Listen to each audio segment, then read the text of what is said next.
Rylan Hale had come to the quiet border moon because he wanted a simple life. After years of working on crowded stations and noisy repair docks, he needed a place where engines were the loudest things he heard. The moon was quiet, with only wind moving across rocks and the distant hum of mining equipment. Rylan liked it that way. Every morning he checked drones, fixed damaged sensors, and enjoyed the silence that filled the wide canyons. On this particular day, the sky was clear, and the ground glowed a soft orange under the rising sun. Rylan crouched beside a crashed research drone that had tumbled down a cliff. Its casing was cracked, and its lights flickered weakly. He spoke to it like it was a person, a habit he had formed long ago. "Don't worry, I'll fix you," he said with a small smile as he opened the panel. But halfway through repairing it, he heard something strange. The wind had been soft and steady all morning, yet now he heard rough footsteps dragging over the stones. At first, he thought it might be an animal or one of the local miners heading his way. Then the steps grew uneven, like someone struggling to stay upright. Rylan slowly lifted his head and looked toward the noise. What he saw made him freeze. A tall figure appeared between the canyon rocks, moving slowly and painfully. As the figure stepped into the sunlight, Rylan realized it was not human. She looked like a woman, but her skin had a soft silver-blue glow, and her long hair shimmered like thin strands of metal. She wore a long ceremonial cloak, but it was torn and burned in several places. Dust covered her feet, and each step seemed heavier than the last. Her breathing was uneven, her hands trembling as she tried to stay balanced. Rylan stood up slowly so he wouldn't scare her. Before he could say anything, she lifted her arm weakly, as if trying to warn him away. Her voice shook but carried strength. "Don't you dare touch me, human." Rylan blinked in surprise. He had met aliens before: station workers, traders, diplomats, but never someone from her species. Her appearance suggested importance. Her cloak had markings of rank, symbols woven in a pattern that looked old and noble. She didn't look like a traveler. She looked like someone who belonged in a palace, not limping alone through a canyon. He raised both hands gently. "I'm not going to touch you," he said calmly. "You look hurt. I just want to help." She kept her distance, leaning against a rock as her knees wobbled. She was trying to stand proud, but her body was giving up. "Humans always want something," she whispered. "I know you're kind." Rylan almost smiled but stopped himself. She was afraid. He didn't want to make it worse. "Sometimes we just want to help," he replied softly.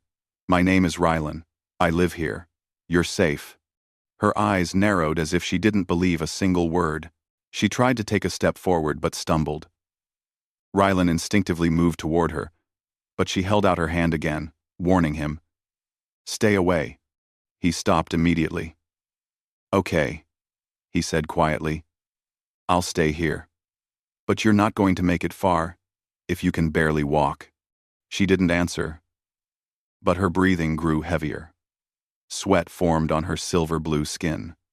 She tried to push herself off the rock again, but her legs refused to obey. With a frustrated gasp, she slid down and knelt on the ground, panting. Rylan couldn't stand watching anyone in pain. He lowered himself to one knee from 5 meters away. "If you tell me what happened, maybe I can help." Her eyes flickered with something: fear, exhaustion, pride. "My name is Saren Valari," she said at last. "I am, or I was, heir to the Valari star clan." Rylan felt his heartbeat jump. He had heard of the Valari. They were powerful, respected, fiercely private. Their fleets were known across the sectors, and their heir was rumored to be trained in diplomacy and leadership from a young age. But what was someone like her doing alone on a border moon? Saren looked away, refusing to meet his eyes. "I escaped," she whispered. Before Rylan could ask from what, a sharp sound cut through the canyon air. It was distant but familiar, the hum of patrol engines. Rylan turned quickly and saw two dark shapes crossing the sky above the cliffs. Hunter ships. Not from his colony. Not friendly. Saren's body tensed like a frightened animal. Her breath shook, and her hands curled tightly. "They followed me," she said under her breath. "If they find me, I will not survive." Rylan understood instantly. Whoever had betrayed her wanted her silenced. And they weren't far behind. He moved slowly toward her, not close enough to touch, but close enough that she could hear him clearly. "Can you walk at all?" She tried to stand again but immediately winced. Her strength was fading fast. "I can, but not far. The canyon is too open," Rylan said. "We need to move before they start scanning."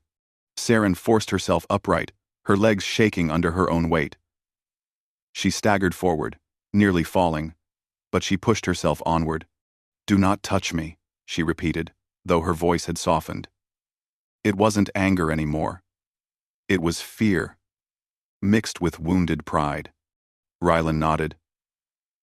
He led her along a narrow path toward a hidden crack in the canyon wall, an entrance to a series of tunnels he used for mining inspections.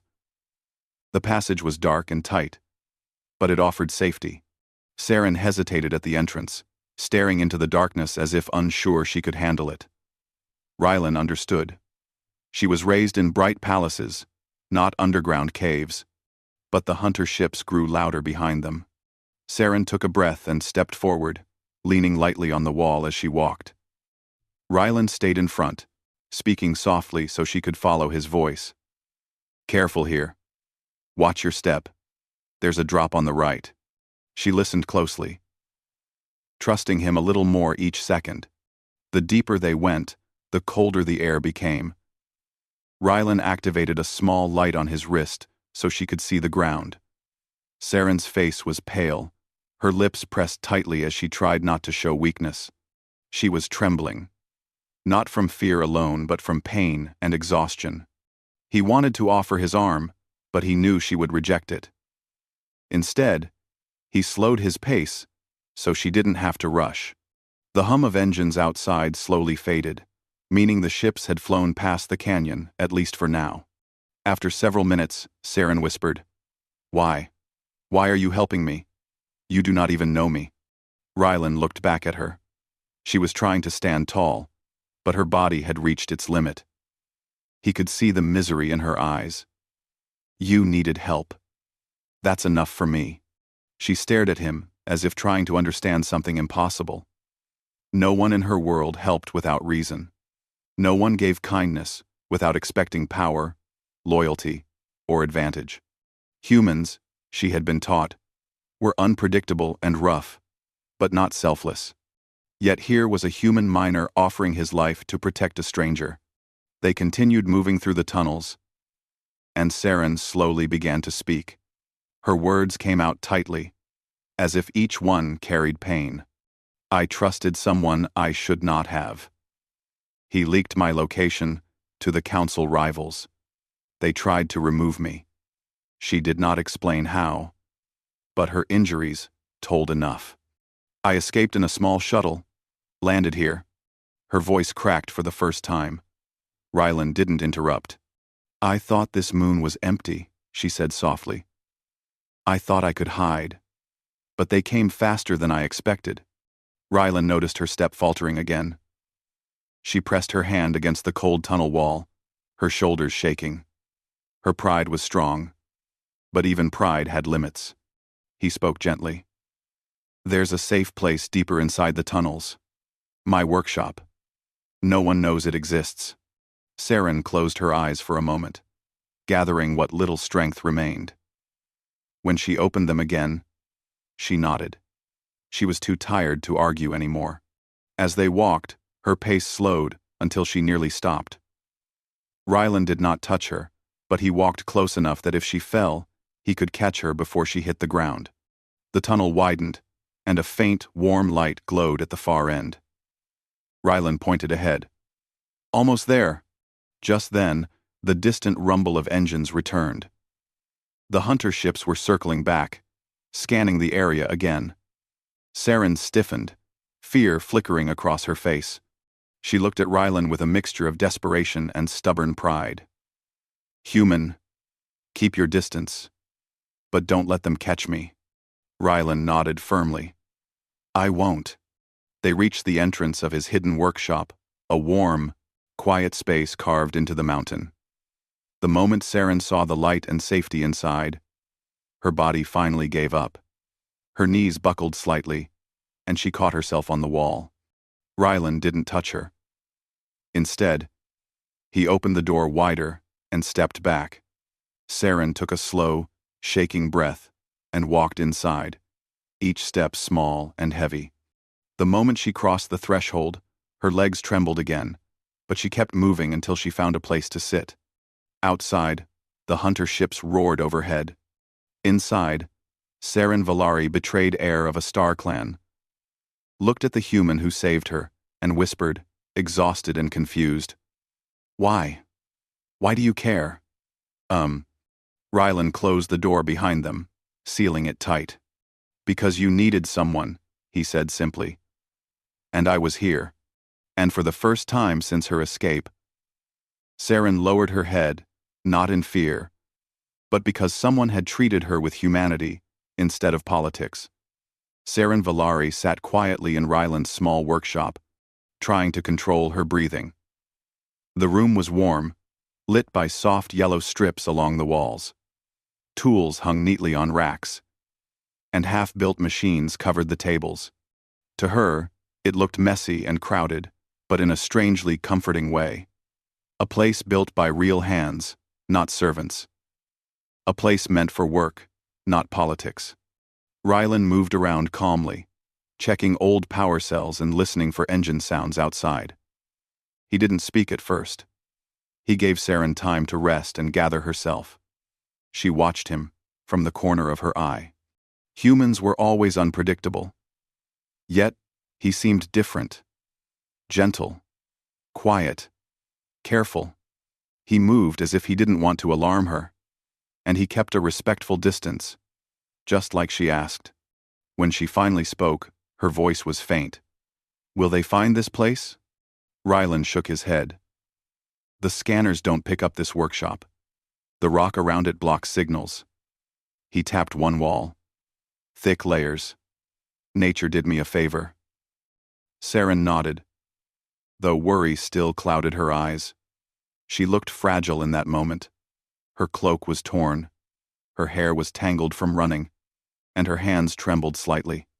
She tried to hide it, but Rylan noticed anyway. He didn't comment. He knew commenting would only hurt her pride. Outside, the sound of hunter ships grew distant again, fading into silence. Saren let out a long, shaky breath. She leaned her head back against the wall and closed her eyes. For the first time since arriving, her shoulders relaxed slightly. Rylan stepped away to a storage crate and pulled out a metal container. I have some water, he said gently, placing it on a table near her but not too close. He backed away to make her comfortable. Take your time. Saren opened her eyes slowly. She hesitated before reaching for the water. Her fingers shook. She lifted the container, sipped a little, then stopped, as if she wasn't used to something so simple. Thank you, she murmured. Rylan nodded once. You're welcome. After a long silence, Saren spoke again. You asked earlier what happened to me. She looked at her hands, pale and tired. I didn't answer fully. You don't have to explain, Rylan said quietly. But I want to. Her voice was firm, though weak. You risked yourself for me without reason. That is not something I understand. And if I remain silent, you will not know the danger you are in. In Scifi. Rylan leaned against a workbench, folding his arms casually. Tell me what you want. Only what you're ready to share. Saren looked at him with appreciation, though she didn't say it. I was on my way to present evidence, proof of corruption, inside our council. Her voice tightened. My closest advisor betrayed me. He sent my route to the faction that wants my position. They intercepted my transport, tried to remove me quietly. Rylan felt anger rise inside him. You mean they tried to end me?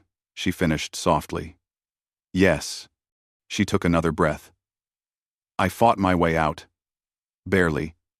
I escaped in an emergency shuttle. It crashed on this moon. Her gaze drifted to the ground. I thought I had escaped danger. But they followed. They want the air gone, so they can take power. Rylan frowned. And you came here with no weapon? No supplies? I had no choice, she said quietly. My shuttle was damaged. Everything was lost in the crash. Rylan sighed. She had survived betrayal, a crash, a chase through alien territory, and still stood strong, even wounded. He admired her strength more than she knew. He reached for a small device on the table, moving slowly so she wouldn't misunderstand. There's a tracker in your cloak, he said. Has to be. That's how they found you. Saren nodded. I suspected it, but I didn't have the tools to remove it. Then we fix that, Rylan replied. He placed the cloak on the table and began scanning it with a small handheld tool. Saren watched him closely. She expected rough movements from a human miner, but his hands were precise and steady. He handled the cloak with care, not wanting to damage the fabric. After a few minutes, he found the tiny tracker hidden inside the lining. It blinked faintly, responding to distant signals. Rylan frowned. They're probably scanning right now. If we keep this here, they'll find us. Saren sat up straighter. Then destroy it. Rylan shook his head. If we destroy it here, the signal dies in this exact spot. They'll come straight to us. A small smile touched his lips. But we can trick them. He walked to the corner, where his damaged drone lay. Earlier he had been fixing it, but the drone still had enough power to move a short distance. He attached the tracker to the drone's frame and programmed a simple path. Saren watched him with growing surprise. You think like a soldier, she muttered. Not a miner. Rylan chuckled lightly. Never been a soldier in my life, but I have fixed enough machines to know how to confuse sensors. He sent the drone skittering toward the canyon exit. It moved slowly at first, then picked up speed, disappearing into the dark tunnel. Rylan tapped a remote on his wrist. It will run far enough to pull the hunters away. Saren stared at him, stunned by how quickly he acted. You risk so much for someone you do not know. Rylan shrugged. Risk keeps life interesting. She didn't laugh, but she looked at him differently, less suspicion, more curiosity. Minutes later, the sound of engines roared overhead again. Saren's heart tightened. But then, Rylan showed her his wrist screen. The drone's signal moved rapidly away from the workshop. The hunter ships followed it. Their engines faded into the distance. Saren let out a long breath she had been holding. Rylan smiled. Just doing what's right. Saren looked down, trying to hide the emotion in her eyes. She had lived her entire life, surrounded by people who had motives behind every gesture. Kindness was a rare thing. Selflessness was almost unheard of. But this human, this quiet, steady man, helped her without knowing who she was or what she could offer in return. She didn't know what to do with that. After a while, Rylan checked a panel on the wall. We should rest for a bit. Then we'll move deeper into the tunnels. I have a larger safe room inside the mountain. Saren nodded weakly. I will be able to walk soon. You sure? He asked gently. Her pride flickered in her expression. I will manage. Rylan didn't argue. He simply placed a small lantern near her and stepped away to work on a different machine. Saren watched him silently. She noticed things now she hadn't before: how he kept his distance out of respect, how he tried not to startle her, how he never looked at her wounds or weakness with pity. For the first time in a long while, she didn't feel trapped. She felt safe. Not because the danger was gone, it wasn't, but because someone stood beside her without wanting anything in return. As she rested, she spoke again, her voice softer. Rylan, do humans always help strangers like this? Rylan looked up from his work. Not always. But some do. And you? She asked. I try, he replied simply. Saren gazed at him, trying to understand. In my world, every action has purpose. Every kindness hides a demand. Nothing is free. Rylan wiped his hands on a cloth. Maybe that's why you're afraid of help. Her breath caught. It was true. She didn't trust help. She didn't trust kindness. Not after being betrayed by her own people. But hearing it said so gently made her chest ache. She lowered her eyes. I do not know how to trust. Rylan didn't respond immediately. He moved closer just a step, not enough to invade her space. Then, let me earn your trust, slowly. No rush. No pressure. Something in her heart shifted, something heavy and guarded. She didn't smile, but her expression softened. You are strange, human. Most people say that. He joked. A quiet silence settled between them, warm and natural. Saren's body relaxed again. Her breathing steadied. She felt safer now than she had in days. Then a low rumble vibrated through the ground.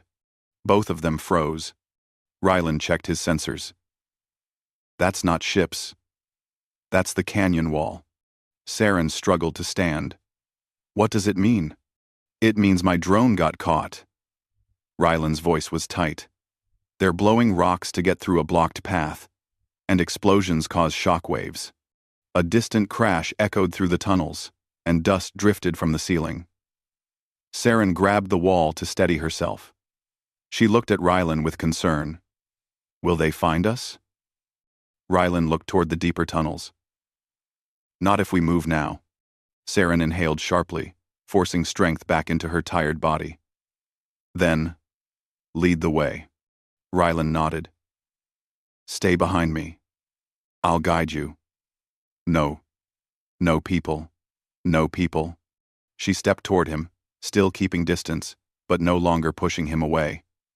She didn't fear him now, not like before. Together, they moved deeper into the mountain, the echoes of danger following close behind.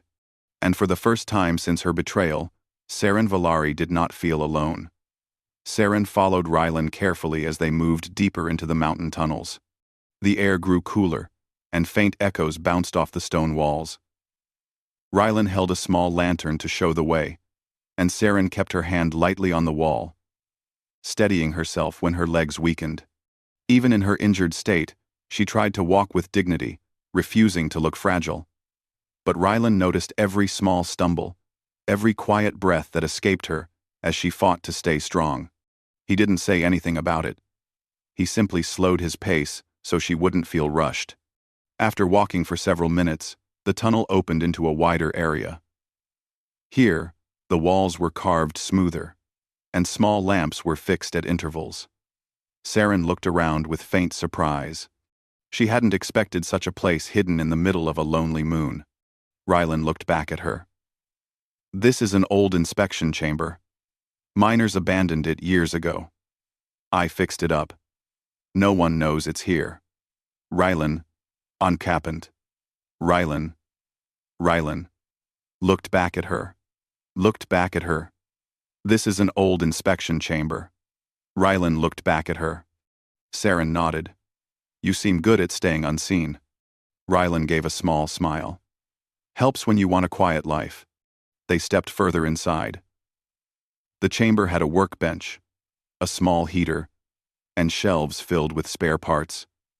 There was even a simple chair made from scrap metal. Saren walked to it slowly and lowered herself with careful precision, as if sitting too quickly might reveal weakness. For a moment, silence filled the chamber. The walls hummed faintly, with distant vibrations, proof that the explosions outside were still happening. Someone was still searching for her. Saren wrapped her arms around herself. She wasn't cold, but the memory of her close escape made her shiver. Rylan placed the lantern down and studied her quietly. How are you holding up? She took a small breath. I am alive. That is, enough for now. Rylan didn't push her for more. Instead, He began checking the chamber's systems, making sure the entrance sensors were active. Saren watched him carefully. Maybe new. End quote. The simple way he moved, the calm way he checked each device felt strange but comforting. He reminded her of the guards she trusted growing up. People who protected her without expecting something in return. It was a feeling she thought she had lost forever. When Rylan finally sat down on the other side of the chamber, Saren decided to speak. Her voice was soft, almost uncertain.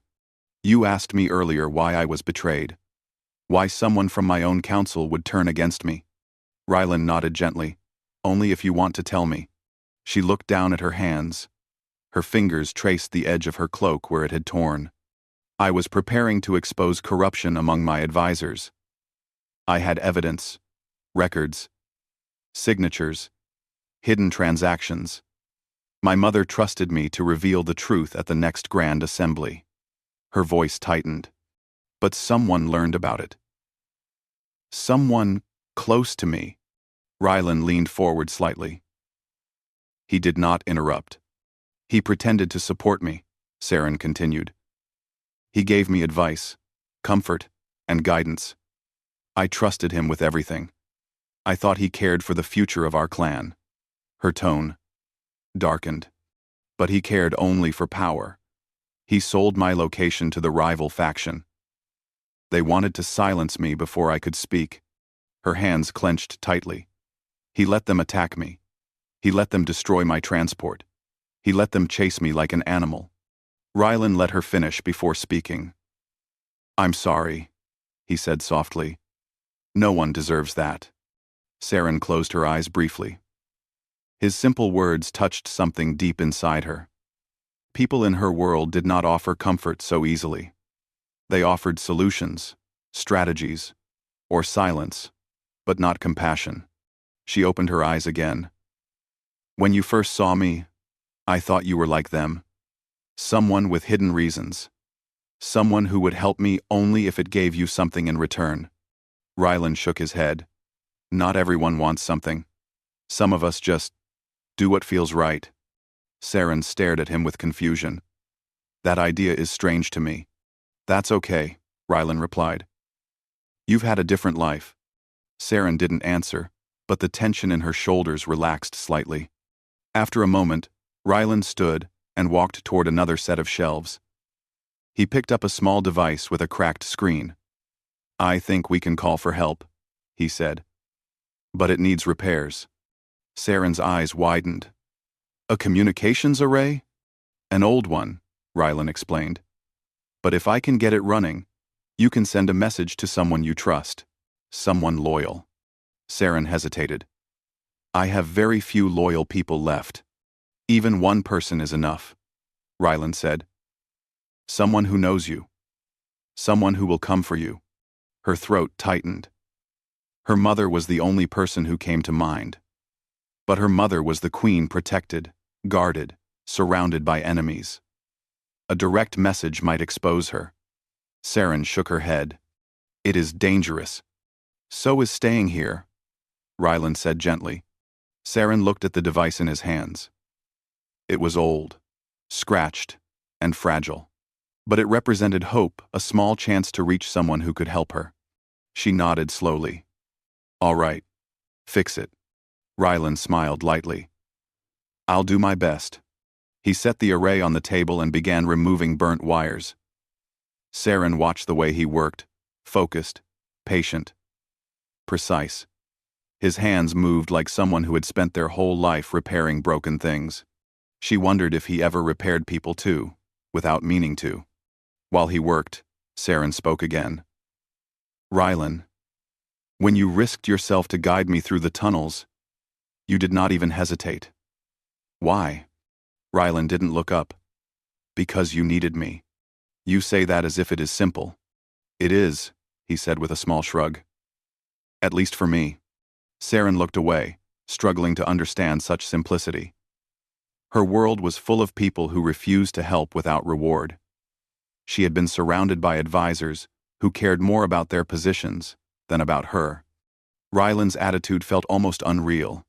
After a while, The device sparked to life. A faint blue light glowed on its surface. Rylan grinned. "It's working," he said proudly. "At least partly." Saren stood slowly, steadying herself against the table. She approached the device with cautious hope. "Can it send a message?" Rylan adjusted a dial. "A short one. A coded burst. Enough for someone on the right frequency." Saren's heart beat faster. She typed a few symbols into the small interface. The symbols represented an old emergency phrase, known only to her mother's loyal guard. It meant, "Air, in danger. Immediate extraction needed." When she hit the final symbol, a soft chime sounded. The message went through. Saren's breath shivered. "It is done." Rylan nodded. "Now we wait." But waiting was not peaceful. A loud tremor shook the chamber. Dust fell from the ceiling, and the lamps flickered. Rylan grabbed his scanner and checked the readings. His face tightened. They detected the signal. "They're coming this way." Saren felt fear ripple through her chest. "How long until they reach us?" "Not long enough," Rylan admitted. "We need a plan." Saren stood straighter, her exhaustion momentarily forgotten. "I will go outside. They want me, not you. If I face them, they may leave you alone." Rylan shook his head sharply. "No, you're not going alone." Saren stared at him. "This is my fight. And I'm already part of it," Rylan replied firmly. "I'm not leaving you." His words hit her harder than any explosion. No one had stood beside her since the betrayal. No one had chosen to help her. Yet this human, this stranger, refused to abandon her. Saren swallowed hard. "Why do you do this? Why?" Rylan looked at her with calm honesty. "Because you deserve someone in your corner." Something inside Saren cracked, not a painful break, but something opening. She didn't speak for a moment. She only watched him, seeing him not as a miner or a human, but as a person who offered more loyalty than most nobles she had known. Another tremor shook the floor. Rylan grabbed a metal rod and checked the tunnel entrance. Saren forced herself to stand tall, ready to face danger again. But before either could move, Rylan's scanner beeped. He checked it and exhaled in relief. "Wait. New ships are approaching. Not hunters. Bigger. Stronger." Saren's heart leaped. "My mother's guard?" Rylan nodded. "Has to be. They're flying in fast." Saren felt her knees weaken with relief. Help was coming. She looked at Rylan, her eyes soft and full of emotion she couldn't hide anymore. "You helped me reach them. You helped me survive long enough to call them." Rylan smiled slightly. "You did the hard part. I just pushed a few buttons." Saren shook her head. "No, you did much more." Before she could say more, a loud humming filled the chamber. A landing craft descended outside the mountain, shaking the ground. Saren straightened, her strength returning with hope. "They are here." Rylan stood beside her, not touching, but close enough that she felt protected. For the first time since her escape, Saren Valari felt something she thought she had lost. A sense of safety, a sense of trust, a sense that she was no longer running alone. The ground shook gently as the landing craft settled outside the mountain. The sound was deep and strong, a sign that the ship was much heavier and more powerful than the hunter units that had been chasing Saren. Rylan and Saren stood together near the chamber entrance, listening carefully. For a moment, neither of them moved. They didn't know if the new arrivals were truly friendly or if the enemy had simply changed tactics. Saren closed her eyes, focusing on the faint hum in the air. Her people used distinct energy signatures in their ships, and after a few seconds, she recognized the rhythm of the engines. A wave of relief washed through her. "It's them," she whispered. "My mother's guard." Rylan let out the breath he had been holding. Saren turned her head slightly toward him. "Not yet. The hunters are still close. They may launch an attack when they see loyal ships. Rylan nodded.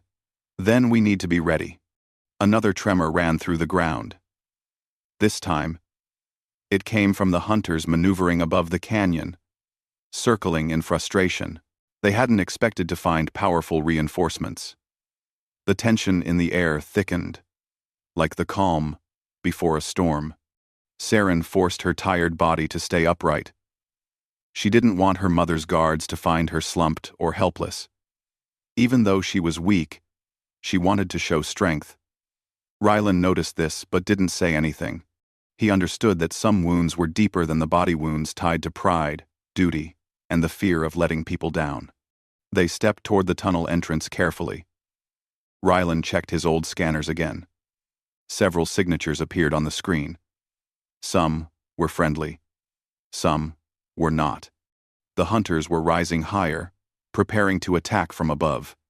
Saren's voice was steady despite her exhaustion. They will try to shoot down the loyal craft. Then let's make sure they fail, Rylan said, checking the emergency controls in the tunnel. He guided Saren to a narrow opening that overlooked the outer canyon. From this spot, they could see the sky, without being seen easily. The moment they reached the ledge, Saren looked up and saw two hunter ships circling like predators. But beyond them, descending with bright blue light and strong engines, were three massive ships with her clan's symbol glowing on their sides. The sight made Saren's heart ache with mixed emotions, relief, sadness, and a deep longing for home. The loyal ships took defensive positions quickly, forming a protective circle around the landing craft. Then, several armored guards stepped out, weapons ready, scanning the area for threats. One of the guards called out in a strong voice, "Air Valari, respond if you can hear us." Saren's breath caught.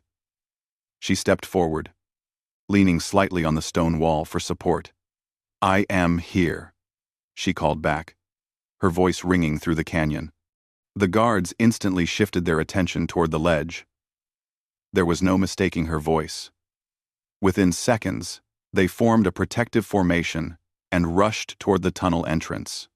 Rylan glanced at her. "Looks like they found you." Saren gave him a weak smile. "Thanks to you." But before she could speak more, a sudden loud explosion boomed across the sky. One of the hunter ships fired a missile at the loyal formation. The loyal ships moved quickly, activating their shields. But the blast shook the canyon violently. Dust rained down from the above cliffs, and the ground trembled under their feet. The battle had begun. Rylan quickly pulled Saren back from the ledge. "Stay low." She nodded and crouched beside him, behind a thick stone pillar. From their hiding place, they watched the exchange in the sky. Bright energy beams shot downward. The loyal ships responded with precise defensive fire. One hunter ship swerved aggressively, trying to flank them. Saren clenched her fists. "They won't stop until I'm gone." Rylan's eyes narrowed.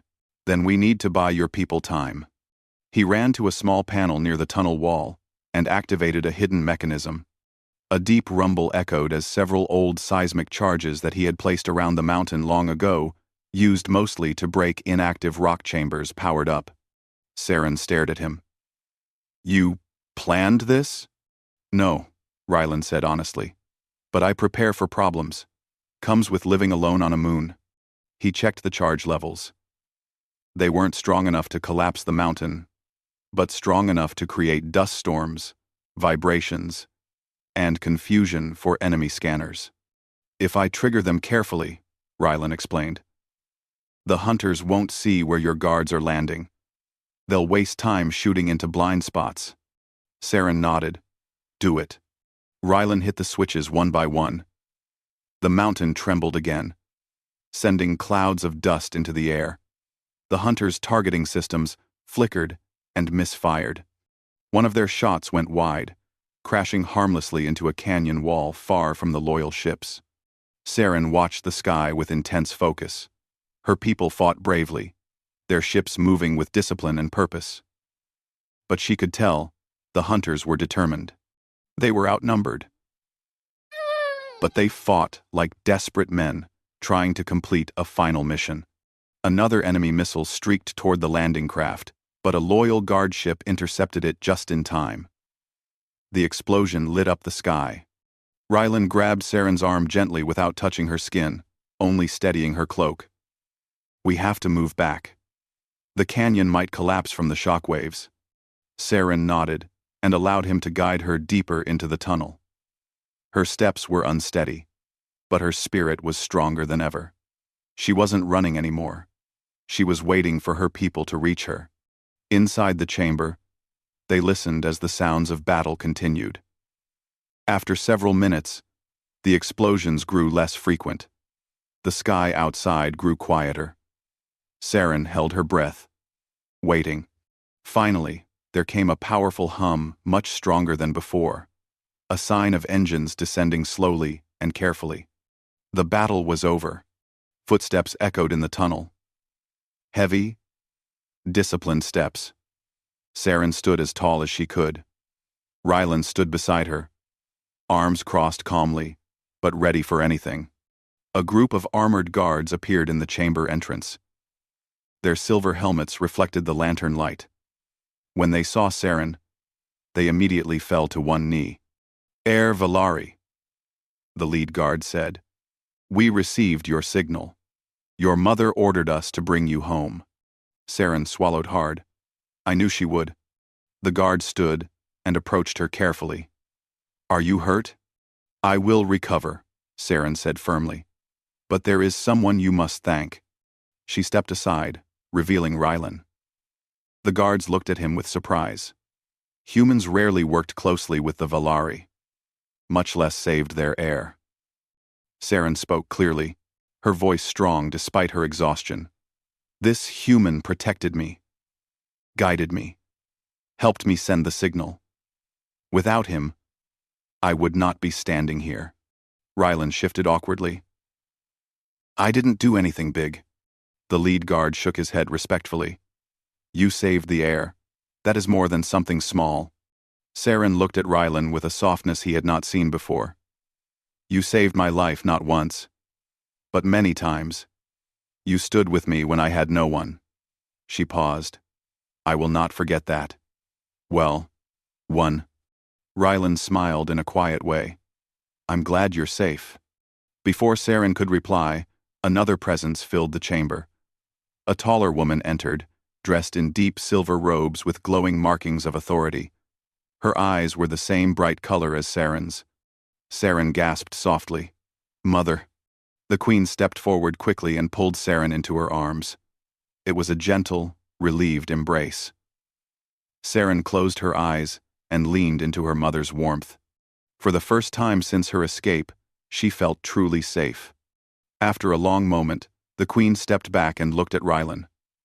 Her gaze was sharp, wise, and powerful. "You protected my daughter." Rylan nodded respectfully. "I just helped where I could." The queen studied him for a moment, then said something no one expected. "Then you belong to us now." Rylan blinked in confusion. What?" Saren's cheeks warmed slightly, not from fear, but from emotion. The queen continued, her voice filled with gratitude. "Any person who risks their life for my child is not a stranger.